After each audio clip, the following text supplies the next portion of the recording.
Ladies and gentlemen, why do you have a blowtorch? Thought we kick off our show with a bang. Literally a bang. You just walked in with a blowtorch.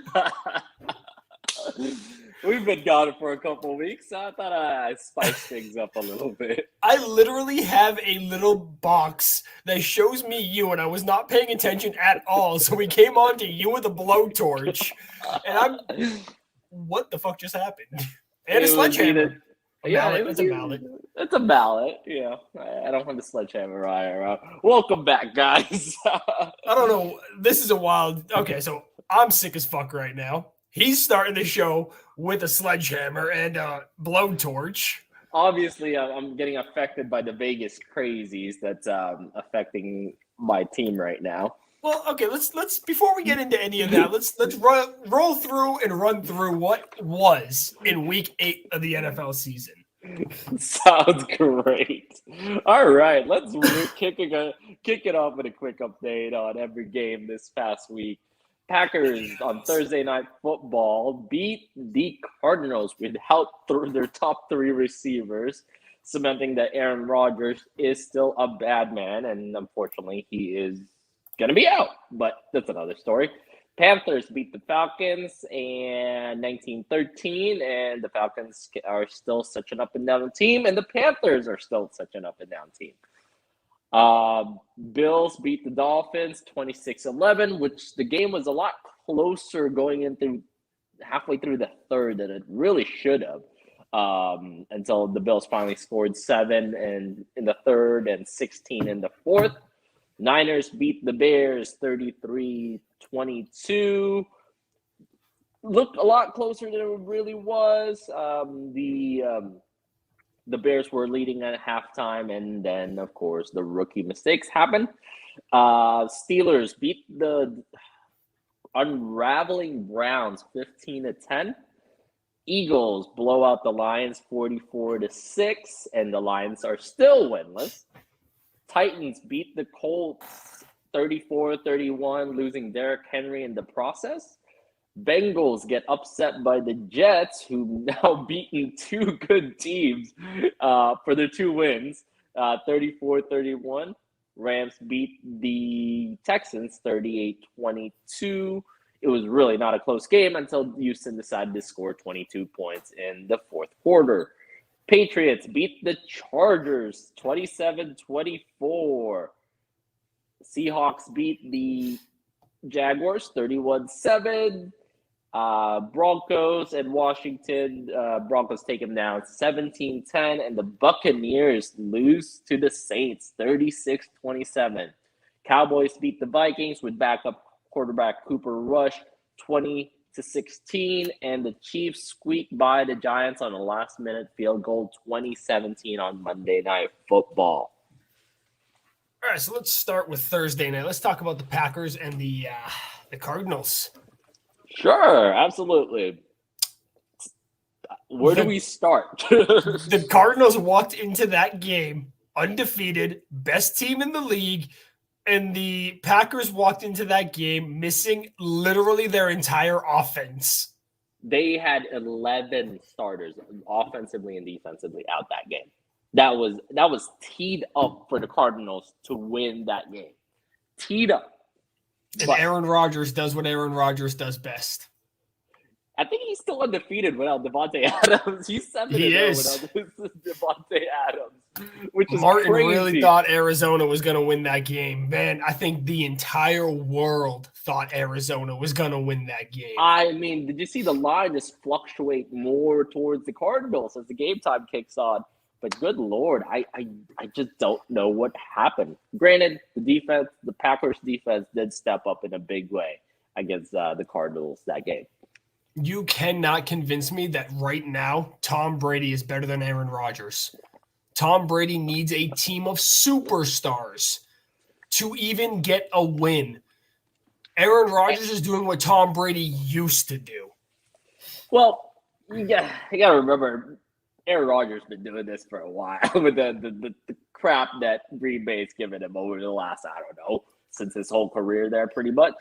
But at the end of the day, he loves these type of games where everything's folded down against him and so forth. So he just likes to do that. Now, coming into this week, it's going to be a little different since he's not going to be playing thanks to fake COVID. Oh, okay, whatever. Alternate COVID vaccine that he got. God dang it, Aaron Rodgers. What were you thinking? I'm not entirely sure. We're going to get into that a little bit later. Let's get through week 8, but we're going to get into the Aaron Rodgers situation, and it's a wild ride. Bengals, Jets. Aaron Rodgers, you deserve to be torched for that one. Jets, obviously, they come out with Mike White Lightning, and they absolutely shocked the world and beat the Bengals. 405 yards. Second rookie quarterback since the 50s to throw for over 400 yards in his first start. Other one was Cam Newton. And this was, granted, he looked so much better than Zach Wilson. It was hilarious. But I think that's also... I don't know if I call that hilarious. Yeah, hilarious the fact that Zach Wilson, first round, number 2 pick, versus I don't even know where Matt White came in at drafted. Was he drafted? I don't know. I don't believe so. But yeah, exactly. Yeah. But again, sometimes being unknown is a benefit for you because you have no scouting report on you whatsoever. Yeah, but that Bengals defense has been playing really good, and they should have been able to adapt at halftime. And especially in a close game, there's no reason the Jets won that. Yeah, and I think that comes to coaching, right? What happens when you're down to a team that you should be beating? And sometimes, maybe the Bengals came in that game where they thought, oh, what's the Jets? And, completely underestimated that Jets team, especially without their starting quarterback. It happens. It's one of those trap games for the Bengals, who had so much momentum on their side. Only big news out of the Titans-Colts is kind of huge news for fantasy owners everywhere. Derrick Henry is out for the season. And replacing him is Adrian Peterson, who's in for his 80th season in the NFL. I think it's actually his 83rd. Yeah, probably. Good Lord. The guy's, his nickname is All Day, so I'll give him that. The Rams take an early 31-0 lead on the Texans and then completely let off the gas, which, hey, you know what? They had the room to. Why not? And allowed 22 points from sorry. My thing decided to play an ad. Hold on. Where are you? We're holding. There you go. Yeah. And then during the week, they decided to get Von Miller from the Denver Broncos. Yeah, hey, you let off the gas, they score 22 points, and they decide, you know what? Our linebackers need some work. Might as well.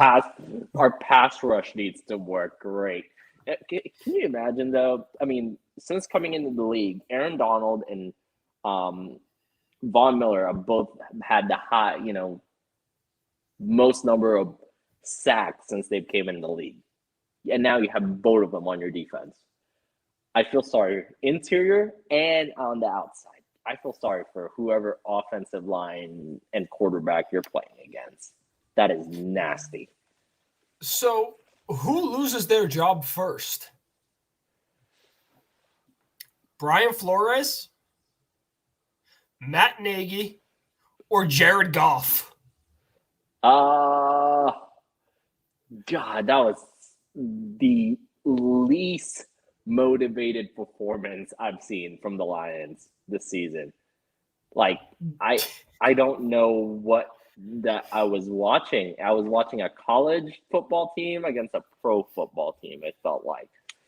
And look, I think the stat on Goff right now, he's 0-15 without McVay. 0-15. He's doing so he's just dandy. Hey, he's almost to 0-16 to match the Detroit Lions that didn't have a win 10 years back. Jared Goff is the exact quarterback I have said he is all along. Hey, McVay, it just shows you how much of an offensive genius McVeigh is, and now Matt Stafford is MVP front runner, and Cooper Kupp looks like he might break both the touchdown record and the receiving yards record. Well, he has an extra game to do it this season. I don't know if it's even really fair. Yeah, I know it's not really fair, but if let's say he does it in 16 games, I'll give him that. He says just waiting for the 0-17 Lions. He called it at the beginning of the season. And you know what sucks for the Lions though? There's not a game or franchise-altering quarterback in this draft, or at least on paper. There's not a Trevor Lawrence and everything. If they did this a season ago, they might have been in a better shape, but that's just the Lions' luck. They held on to Matty Stafford for one season too long. That's just their luck, though. That's the Lions' luck. I just don't understand where, A, the Rams keep finding a way to manipulate the cap, and 2, how many draft picks do they have left for the next 20 years? They have 2 this season. They have a 5th round and a 7th round pick. That is it. I mean, I guess they value proven players over draft picks right now, over the future. I think they're really trying their best to capitalize on this window, and I hope it works for them. I really do. But there's times when teams have done that, and it's not gone in their favor. Let's talk about Tom Brady breaking another record and then losing the game on a pick 6. Oh. Nothing makes me more satisfied than Tom Brady losing a game on a pick 6 because that was the very last thing he ever did in New England.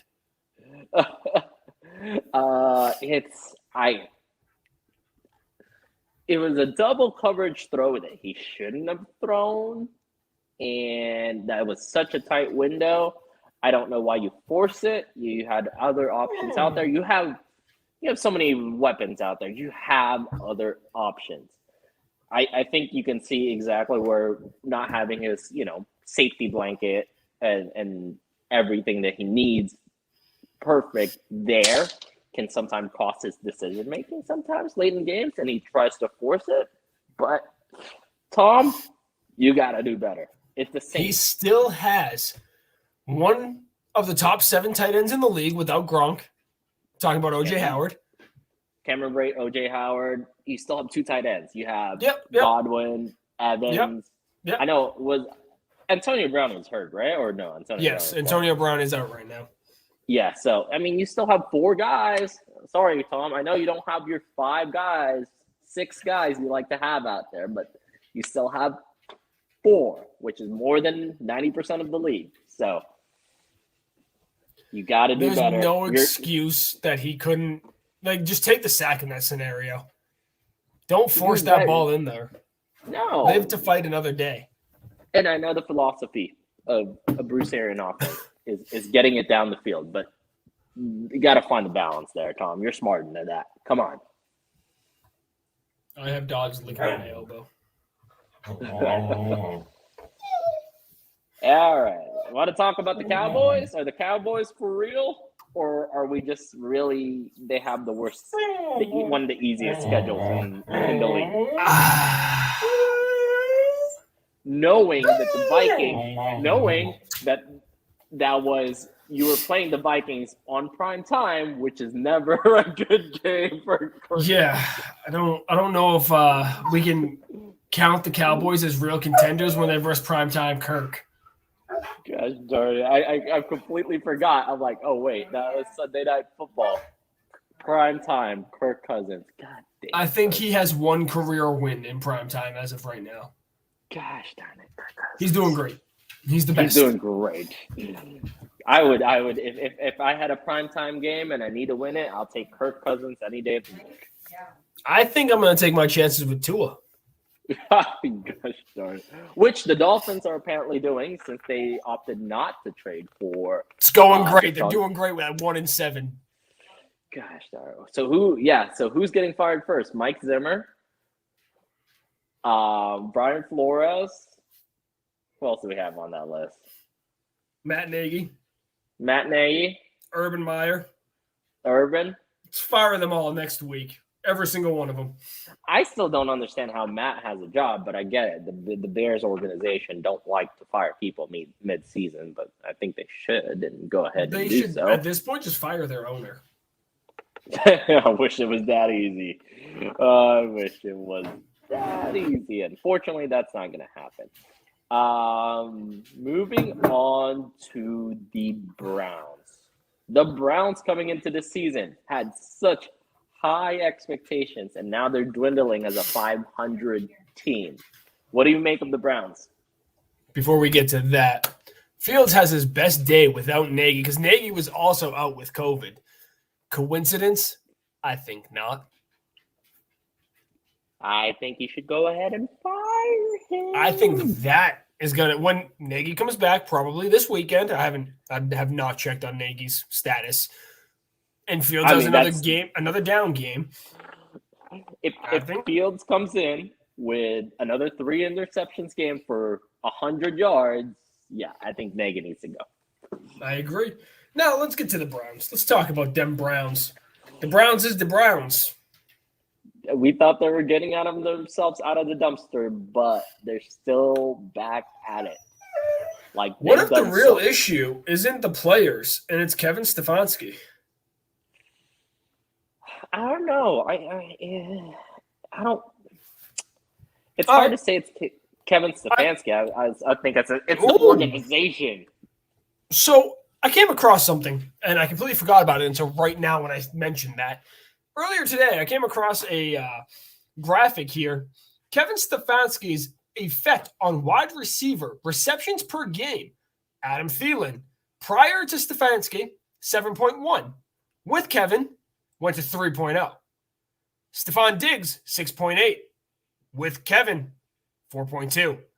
Odell, 4.6. With Kevin, 3.1. He's a wide receiver killer. Kind of like Adam Gase is a football killer in general. Actually, just, offense killer or whatever you want to say. I don't know how well his offense is set up to be, pass heavy. I think he's gotten lucky. He's had Kareem Hunt and Nick Chubb as running backs, which those guys will start over a good amount of the league if they were on that team. Either or. So he's been very fortunate. He's had Dalvin Cook. He's had, Hunt. He's had Chubb. And he's been able to lean on those guys. But it shows you when he doesn't have those guys, it's not exactly the best game or the best game plan without those guys. All right, I think it's the light that makes me look like death. Yeah, it makes you look like you're like a ghost right now. Yeah, I know I'm sick and all, but I straight look like a straight ghost. So I had Halloween this weekend. I had white ghost paint on me. You look like me, but even lighter. I don't know how that's possible because I literally had white paint, but you look a lot lighter than I did. Adrian, let's start with my base is already white as can be. I got a 24/7 tan, so it doesn't really matter for me. Exactly. I don't. So, let's talk about Odell and these issues that are happening in that Cleveland locker room right now. I honestly don't blame him. I watched through besides that thing his dad posted, I also watched some game film, and Baker can just not get him the ball ever. So I didn't watch that 11-minute video because I heard about it today. I was driving for 8 hours to come home today. So what was it? Was it just legit clips of Odell Beckham Jr. being wide open and Baker just looking the other way? Absolutely. There was one of the first clips was he was literally wide open. Baker was literally getting ready to throw him the ball, pumps, brings it back down, and throws it somewhere else. We're like, dude, pull the damn trigger. And that's a lot of it, too. I don't know if it's based on game plan. I don't know if just Odell or if Baker's just really a mediocre quarterback or below average quarterback getting buoyed by basically an all-star team. Because if you put any above average quarterback on this team, I feel like they'll do pretty damn well. But I don't exactly blame them. Good Lord, if Eli Manning can get Odell Beckham the ball consistently, you would think towards the tail end of his career, you'd think Baker could do the same. Eli Manning had nobody else to throw to because nobody else could throw how far off he was. How far off he was. I mean, Baker was running down balls and literally having to catch things one-handed. So every game. Although I did remember 2015, they did a flashback on the Saints and Giants game that I think the Saints won in overtime 52-48 or something crazy like that. It was like a college game. And Odell had like 3 touchdowns, and I was watching Eli. I'm like, damn, Eli can throw the ball? What? The New York Giants are a league worst 20-53 since the infamous boat picture. Oh gosh. And half those guys aren't even on the team anymore. More than half. I think only one is left. I think it's Sterling Shepard. And he's hurt. Oh gosh. But hey, every team has their curse. It just so happens that this is the Giants' curse. So what are we calling the Kansas City? Well, speaking of curses, the Patrick Mahomes curse. No, we'll call it the Jackson Mahomes curse. Mahomes curse. He's got to stop, dude. I saw the high five or whatever you call it that Patrick and him had before the game on Monday, and then it just looks like Patrick is so fed up with him. He's like, God dang it, I hate you. Stop doing stupid shit. Even Jackson looked like he didn't want to be there for that high five. Now, mind you, I didn't even know Jackson existed until he disrespected Sean Taylor. The dude, I try to pretend he doesn't exist because of the stupidity and the attention he brings to himself. So is this a common trend? Is he doing stupid shit consistently? Oh, yeah. Just go on his TikTok. I'd rather not. I don't want to give him You really don't want to, but yeah, that's what I'm saying. But that being said, it's just it looks bad. They have no running game. Mahomes is missing guys left and right, throwing interceptions, having turnovers. This is very, very messy offensively, which you can make up for a bad defense if your offense is fine. But they have a bad defense and a messy offense. That's not a recipe for disaster. And the fact that you had to win against the Giants on the last-minute field goal speaks volumes of how bad you've been playing. Martin says if Odell doesn't mind playing with a young quarterback, New England could be a landing spot for him. New England needs a wide receiver 1. Odell wants to be a wide receiver 1. So maybe. So there's a lot to this, actually. This isn't a yes and this isn't a no, because Belichick has always praised Odell and been openly trying to get Odell every time he's on the market. Yep. Now, that being said, are you going to be able to deal with some of the off-field stuff that Odell comes with? Now, granted, some of that off-field stuff might be just the frustration of having freaking Stefanski and Baker Mayfield throwing you the ball or trying to get you the ball. See, I'm not worried about that.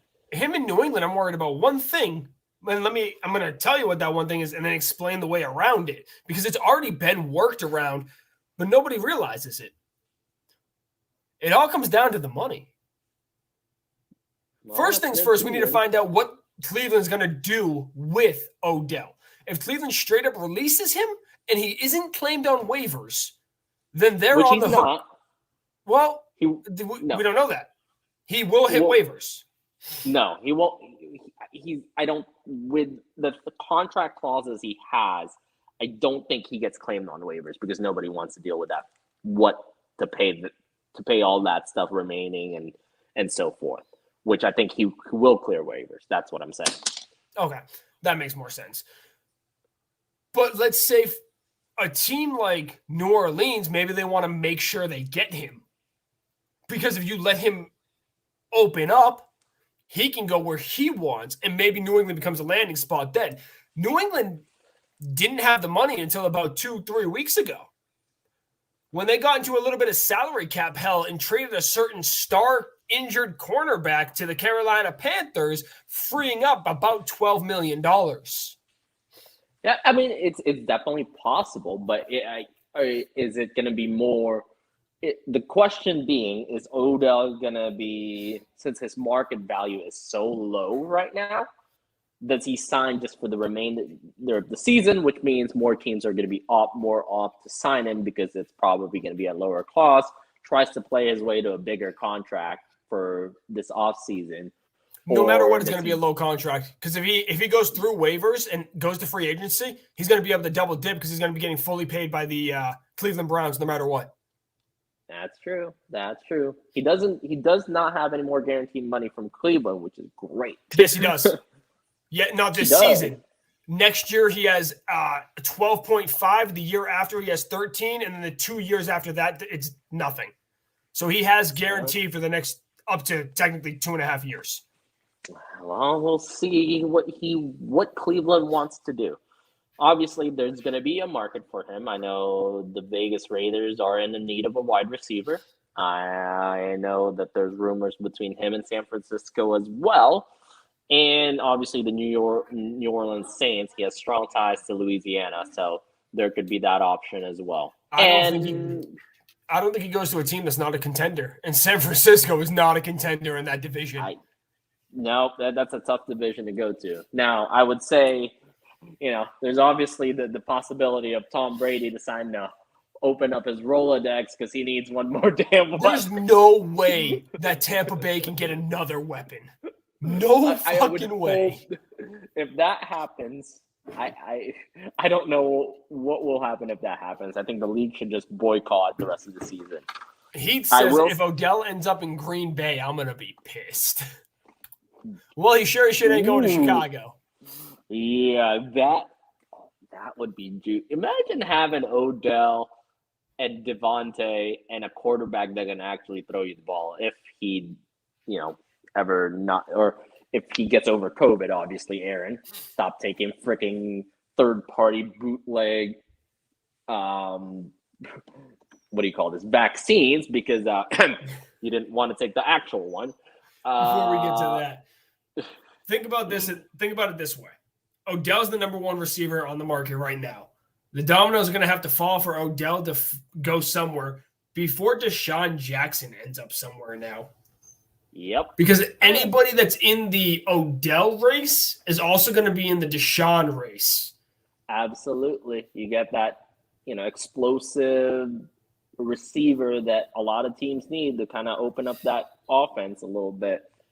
And I also heard there's another speedy receiver on the market. This 22-year-old kid used to play for Vegas. Henry Ruggs. Yeah, he's going to be playing in the longest yard too. Thank you very much. With possibly, I don't know what quarterbacks. No, I don't know. Maybe Deshaun Watson. I said Deshaun Watson. Let's throw Ray Lewis on that team. Sherman on that team. God. Ben Roethlisberger as the backup. So here's my thing on this. Look, I get it. You're 22. I know I was doing stupid stuff when I'm 22. But at the same time, when you become a professional athlete and you're always under the limelight, you always got to consider, hey, if something bad happens and I'm in this situation, how will that look on me? Because everybody is going to know. And unfortunately, this time around, it ends up killing another person, which, is really, really tragic, really sad. But it could have all been avoided.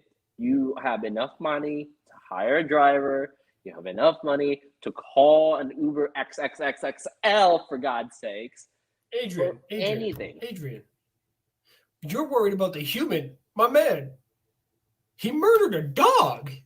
Oh, no, I'm just saying in general. This is a freaking PSA to all you players out there that do this shit. All avoidable. Don't cost your own career. Don't cost another human's life. And most of all, don't cost a dog's life, for God's sakes. We don't deserve dogs. As humans, we do not deserve the loyalty that dogs show us. But, So, obviously, drinking and driving, bad. Don't do it. Easy enough. That's all I'm going to say about that. But my issue with this entire situation is that everybody's trying to compare Henry Ruggs to Dante Stallworth. No, And they're it's two not completely comparisons. different situations. First off, Nevada's DUI manslaughter laws compared to Cleveland's DUI manslaughter laws, they're nowhere near each other. Oh, Las Vegas is way more strict. Way more. Oh, 2 to 20 right now. Minimum is 2, maximum's 20 if it doesn't get upgraded to vehicular manslaughter at this point or second-degree murder. Now, if we're going to compare them, let's look at this. Let's look at the facts. Dante Stallworth was going 50 and a 40. Henry Ruggs was going through a busy residential neighborhood at 156 and made impact at 127. Yeah. And he had a loaded gun in his car. And his blood alcohol content was double the legal limit. So and was he had a Stallworth. passenger. Yeah, well, anyways. Well, just add that on. And he had another passenger in his car. Like, look, I get it. You have money, you like to drive fast, and you like to drink.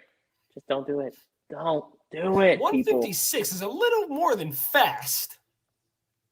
Well, yeah, it's a little more than fast. That's I'm trying to see what this car can do, but I am have no sense of control in my mind because I'm double the alcohol limit. I ended up being an idiot. I've seen something like this. People think that Ruggs is going to get off with a slap on the wrist because no. Do you know what Dante Stallworth has gone through and what he had to deal with in the aftermath of his situation? There's no way he gets a slap on the wrist. Tell me if you think Dante Stallworth got a slap on the wrist. Didn't he? He has no chance of ever having a license again in America. He spent 30 days in jail. He was ordered by the courts to pay millions of dollars to the victim's family. And he was suspended from the NFL for a full season. Does that sound like a slap on the wrist? That is definitely not a slap on the wrist. And knowing on the legal side, what the Nevada and Las Vegas DUI laws are, he could be going away for a while.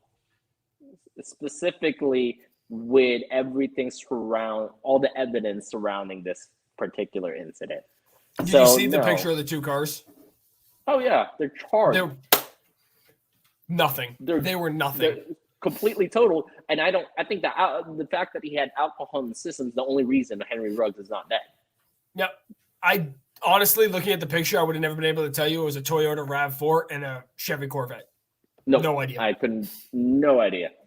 And Martin says it's really sad. He could have avoided everything if he had common sense and called a friend or a driver. That's what I'm saying. And look, I get it. People do it all the time, but you need people. We have the technology. We have the resources to not do it. $20 Uber down the street, not a big deal compared to 20 years in prison. I don't think Henry Ruggs spends 30 days in jail and then, shows up in the NFL next year or the year after. No. It's just with how strict Vegas is and the fact that it was 156 miles an hour and not just 10 over, there's no way. There's no way. There's absolutely no way. Bryce coming in with the NFLPA has a deal with Lyft and Uber, I believe, where it's free for players. That's an interesting development. I have not heard that anywhere, but that makes this even more stupid for Henry Ruggs. Yep, absolutely. I mean, like I said, you have all this resources at your fingertips to avoid situations like this. And I hope this is a wake-up call for the rest of the NFL and especially the young player. Actually, just any player in general who are even thinking about drinking and driving. Just don't. I mean, that could be your career zap just like that. Do we want to get into Aaron Rodgers now? Why not? All right. Last year's MVP tested positive for COVID. Not being vaccinated and hosting a Halloween party with teammates is a big brain move. Heath, the resident Chicago fan, already on top of jumping down Aaron Rodgers' throat. especially when your top 3 receivers were in contact trace already because of COVID last week. Not really a smart move. I don't know what they're thinking. Maybe, hell, if most of those guys are vaccinated, great. But still, you could still get COVID and you still put your team at risk because you're not playing. On the bright side, we get to see what Jordan Love can actually do. Actual NFL game. Not the perfect game for him to come into, but hey, situations are situational. Right? And, it's not like, you're facing the Kansas City Chiefs of last year either. They're struggling a little bit. But I think you're going to get a very condensed game plan for them and just kind of keep them comfortable first few quarters before they start doing anything crazy. And what if Love comes in like Mike White? Do we have a QB controversy in Green Bay? No, not going to happen when you got a future Hall of Famer and your last year's MVP as your number 1 quarterback. Just not going to happen, unfortunately. But that will be easier for Green Bay to move on from Aaron Rodgers next year. I agree. We both know if he does, no matter what. Yeah, I mean that marriage is pretty much done at this point, being that Aaron Rodgers really doesn't want to be there, but he has been a man on fire since the Week 1 loss. So, and just made everybody think overreact the fact that he wasn't in. He's just like, yeah, screw you guys. I'm gonna go on a tear this next 7 weeks. So looking at the NFL standings, what's the biggest surprises you've had so far?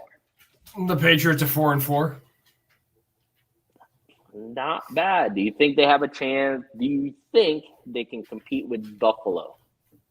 With Buffalo, no. For the last wild card, potentially. Yeah, especially how bad some of these playoff or teams that actually made the playoffs. As it stands right now, the Patriots are a half a game out of the wild card. Who do you think ends up with a better record? The Steelers or the Browns? They're both dumpster fires right now. And do you think Baker should get an extension at this point?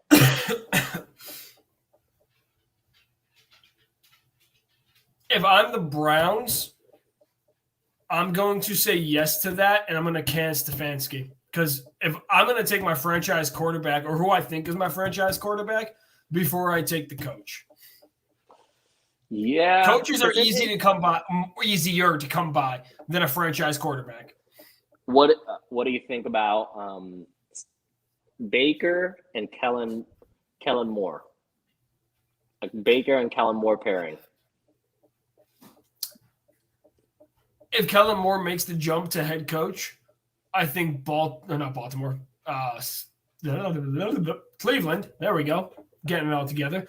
I think Cleveland will be the right fit because Cleveland's offense is the most star-powered, like Dallas's. It's the most complete offense too. You got running backs. He has Njoku and Hooper a tight end. Like it's not like they're low on weapons. He has probably the best O-line when healthy in the NFL too. I mean that's literally like coming into Dallas after he took over for Romo, and you literally have everybody on the play. The only difference is that Dak Prescott is far more talented than Baker Mayfield at the quarterback position. Heath says, I honestly think the Bengals are the biggest surprise for me. Yes, but they're still showing that young team overconfidence or just overlooking a team, which I think was what happens against the Jets this week. But the fact that they have a better record than Cleveland right now is pretty astonishing comparing the two rosters. Another big surprise is the Saints. They're 5-2 without Drew Brees, without Michael Thomas, now without Jameis Winston. I mean, they're riding. Not gonna lie, they've ridden. Their offense has been slightly inconsistent, but that defense has been pretty darn consistent for them all season, which has helped them stay in games. Now, they've lost to some. Didn't they lose to the Giants? I'm pretty sure they lost to the Giants. They've lost to some interesting teams, but it's not like, they've also beaten some good teams. They beat Green Bay. They just beat Tampa Bay. So, Giants and the Panthers are the two losses. Yeah. For the Saints. There you go. They've lost to some interesting teams again. But it's not like they're completely out of it. Are they Super Bowl contenders? Absolutely not. I don't think they have the personnel to make that type of run. But a playoff team, possibly, depending on what, we still have a good amount of weeks left in the season. So we still have, 10 weeks? 9 weeks left in the season? So we got still 10. A lot that could happen. A lot can still happen for darn sure. The AFC is definitely not nearly as good as the NFC. I mean, you have the Rams sitting in wild card 1 with a 7-1 record, the Saints at 5-2, and Carolina at 4-4.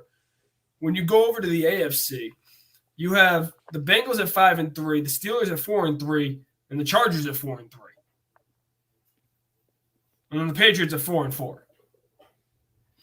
Yeah, I think there is a talent discrepancy right now with the NFC having more of the, more of the upper or higher tier teams for sure.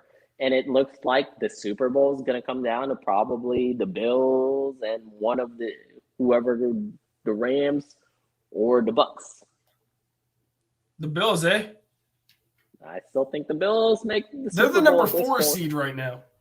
I know. I still think they have defensively, they still have the best defense probably in the NFL. And offensively, Stephon Diggs is going to get going at some point and going to run. So we'll see. I mean, I don't think there's not really a other team that stands out to me talent-wise in the AFC. I think looking at the standings right now for the AFC, we're going to see a giant shift. Because in order 1 to 4, Tennessee, Las Vegas, Baltimore, Buffalo. I think Baltimore and Buffalo are both going to move up. Kansas City is going to go over the Raiders and take that division. And Tennessee, well, that division just sucks. They're still going to win that division, for God's sakes. At 6-2, they're not going to lose that division. The next closest team to them is the Colts at 3-5. And they play tomorrow against the Jets, I believe. And they're not losing that division. They just talent-wise and how crappy the rest of the division is, the fact that you get to play Houston and Jacksonville again. Yeah, that's 2 wins, so that's 8. And they can probably, as bad as losing Derrick Henry is, they can still probably win that division, winning like 9 to 10 games. Well, Ryan Tannehill's like 7th in the league right now in passing yards. So it's not like they can't pass the ball. They can. Right. I mean, they have A.J. Brown and Julio Jones still, and so it's not like they're completely devoid of talent after losing, Derrick Henry. But as far as game planning goes and everything, they still, it does take your identity away from you as a team. Hi, doggy. Oh, hey. Hi, Kodiak. How are you? I see you're on the shot. Do you want to say hi? He's just looking at you. There he is. They've actually been like walking around the entire time. Oh, I know. I've seen him in the background. So that being said, it comes down to, I think the AFC is going to come down to the last, 2-3 weeks of the season and what the playoff picture will look like. But the NFC will probably get a clear view of at least the top 3 to 4 teams by probably week 10, week 12. It's going to be Cowboys, the Bucks. I don't know about that. They seem to be in dysfunction right now. And the Saints are right on their tail. as much as you can say that, they were trying to figure things out last year too, and they ended up with a Super Bowl. They'll be fine. The one thing I worry about on their side is on the defensive side if they can keep losing more DBs, because I don't know if they even have. I don't even. At this know point, if they me and you are going to be playing DB for them. God Lord, shoot! They're gonna have tackling dummies play DB for them at that point. All right, so let's start looking ahead to Week 9. Yes, sir. We got, obviously, you just said Jets and Colts, Thursday Night Football, and God damn it, we still have terrible Thursday night games. Absolutely atrocious. Hey, they could have put one. Who was on bye this last week besides the Raiders? No, I have no idea. Patriots play the Panthers. Panthers, I think they've lost 4 straight now, and the Patriots. My issue with the Patriots is that 5 of their last. Panthers just beat the Atlanta Falcons this last week. Okay, so they've lost 3 of their last 4. My bad. Yep, there you go. The Patriots, and they still don't have Christian McCaffrey. No, he won't be back for a couple more weeks. My issue with the Patriots is that 5 of their last 6 wins have been to the Patriots, to the Chargers and the Jets. How about we get some wins that aren't the Chargers or the Jets, and let's get moving here. Yeah, but again, that's what you get when you have a rookie quarterback, and also Josh McDaniels as your offensive coordinator. It's going to be very inconsistent of how they win games. They'll be in a lot of games. Please get another head coaching job so we can just get rid of him. Hey, Cleveland, how you doing? I'm in. Send him. And then don't bring him back like we brought back fucking Matt Patricia. Oh, God. Oh, my God. So, yeah, Carolina plays. The Vikings take on the Ravens. Should be an easy win for the Ravens. Vikings are in dysfunction. They need Wait. It's not prime time, though. No, it's a 12 o'clock game. Well, 1 o'clock. It's not prime time. So give Kirk Cousins a chance because it's not prime time. Yeah, I'm not giving Mike Zimmer a chance, though. John Harbaugh will outcoach him by 2 minutes in the game. Yeah. In a game that could have a lot of ripple effects on both sides. The Browns versus the Bengals in Cincinnati. I just left the Columbus area. I could have gone to this game. You really could have. I had to get sick. You really could have. How cold was it over there, by the way? So I'm in Wisconsin right now, and when I got here, I think it was like 28 degrees. I mean, how cold was it in Cleveland? It was only 10 degrees hotter in the Cleveland, Columbus area. Yep, that does have a lot of playoff implications right there between the Cincinnati Bengals against Cleveland. And with the dysfunction that Cleveland has right now, if the Bengals can rebound after a bad loss, which I know they're looking to, they can take this game pretty well. Even without an offensive line to block Myles Garrett. All right. The Falcons take on the Saints. And, I mean, at this point, I don't think Who's the starting quarterback for New Orleans? Trevor Siemian? Taysom Hill's not out of concussion protocol yet. It's going to be Siemian. That's right. Yeah, that's right. I forgot he's in concussion protocol. Matt Ryan has gotten such an unlucky break with Calvin Ridley taking a step away. We haven't even talked about that at all. Calvin Ridley took a step away from the NFL to focus on his mental health. He is, that I know of, the first player to make this move. Yep. Last person. Go ahead. Sorry. Last person to take a step away from their team in the middle of a season was Calvin Johnson, and he fucking retired. Yep. And look, I get it. Here's the thing. I would, as a player, it's not like Calvin Ridley had this whole drama behind him. It was very quiet, very behind the curtain and everything. So, look, I get it. Things outside of your career are affecting you. Go take care of that and come back, because if you can't focus, if those things affect you, it's going to affect you on the field and on your play. So, Go take care of that. Get healthy. Get mentally right. It's not like Atlanta's winning the Super Bowl this year. No, not even close. The Broncos going to Dallas to take on the Cowboys. Which the Broncos at this point look like they tossed in the hat, which we haven't talked about. Is Vic Fangio going to ever get fired? Probably. Denver's won 6 straight games against Dallas, so it could be after this game. But I don't think we're going to see anybody get fired until at least week 10. Yeah, I don't know. It's like the guys that should have been fired like a couple weeks ago are still around, so. Buffalo's walking into Jacksonville to take on the Jaguars in what should be an easy fucking win. Buffalo's 5-2. They go against a 1-6 Jaguars team that scored 1 touchdown, and they don't even have James Robinson this week. They're playing Carlos Hyde because James Robinson's day-to-day. Boy, was Travis Etienne a waste of a pick. Oh, doesn't help you get hurt during preseason, but anyway, or training camp.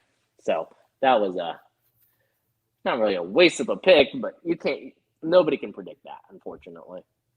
In the battle for the number 2 pick, even though I don't believe Houston or Miami actually holds their own first-round pick.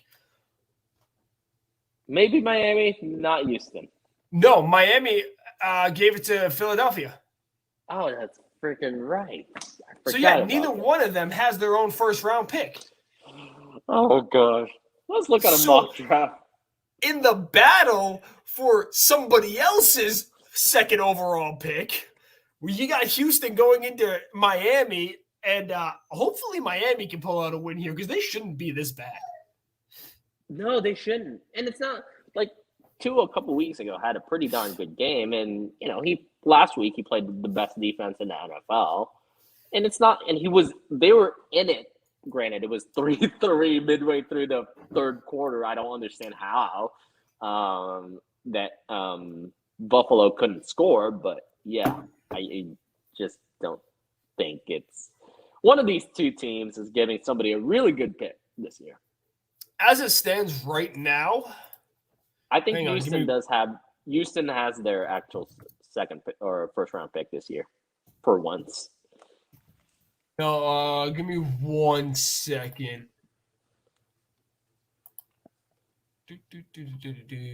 Right, it's the 2022 draft, not 2021. Yep. Yeah, Houston has their pick because yeah, they do. As it stands right now, Philadelphia has pick 3, pick 9, and pick 8. So they have 3 top 10 picks. And how many of those do they mess up? All 3 of them. Okay. I hope they don't mess up number 3. If they do get 3, just take the dang cornerback, Stingley from LSU, who's probably the best player in this draft. It's hard to mess that up. But if they do something stupid like, I don't know, take Matt Corral from Ole Miss as a quarterback because they don't trust Jalen Hurts, or make a reach for, taking a similar guy like Rager instead of Justin Jefferson a couple years ago, great. Typical Philadelphia move. Raiders and the Giants. I'm interested to see how the offense looks without Henry Ruggs there. I know this elevates Zay Jones to more of a prominent role because he's their probably next fastest guy there. And I'm hoping Darren Waller's back, not just from a team perspective, but I need him back from fantasy because all the tight ends I've freaking picked up on waivers have gotten damn hurt. Chargers, Eagles.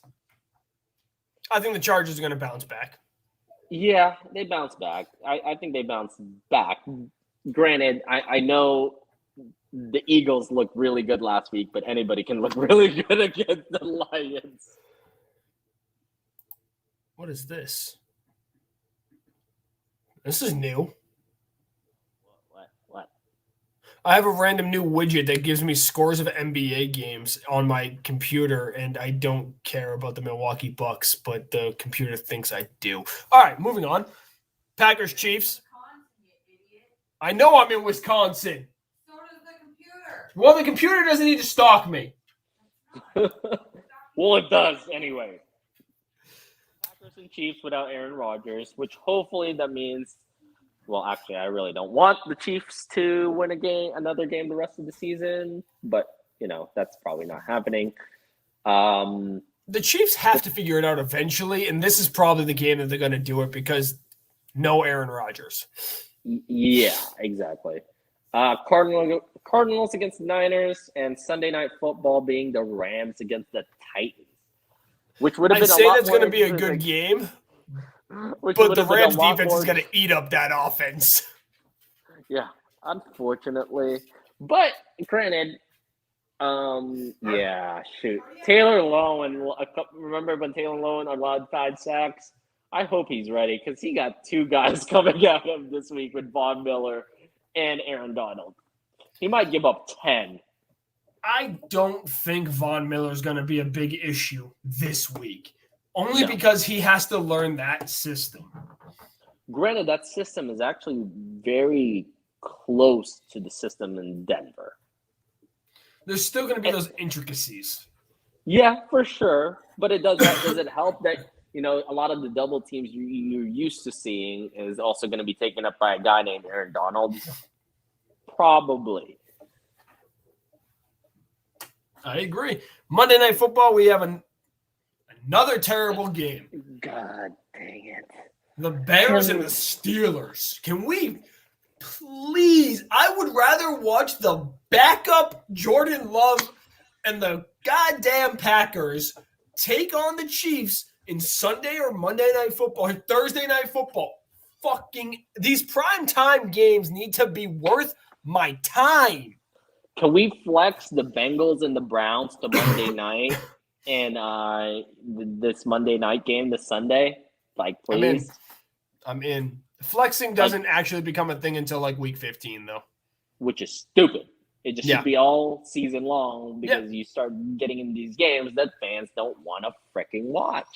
If you want to give me Jacksonville versus Houston, week 1, Thursday Night Football, fuck it. It's week 1 of football. I'm going to watch it anyway. That's fine. Exactly. But week 6, week 7, Houston versus Jacksonville is not a game anybody wants to watch. Nope. Especially in prime time. Yeah. Heath says the Bears have been the Steelers' kryptonite. Woo, they verse each other once every 4 years. Oh. Steelers haven't beat the Bears since 2005. Again, they verse each other once every 4 years. Even when the Bears have been dog shit, we still somehow beat them. Again, every 4 years. And let's be honest. So what are both they, teams 4-0? are dog shit. Both teams are dog shit right now. So it doesn't really matter. This game could go either way. Granted, if Matt Nagy's back, that means the Bears get blown out. Pittsburgh has the most Monday night wins all time. That is, well, they've been around forever, so okay. Not that surprising, actually. Exactly.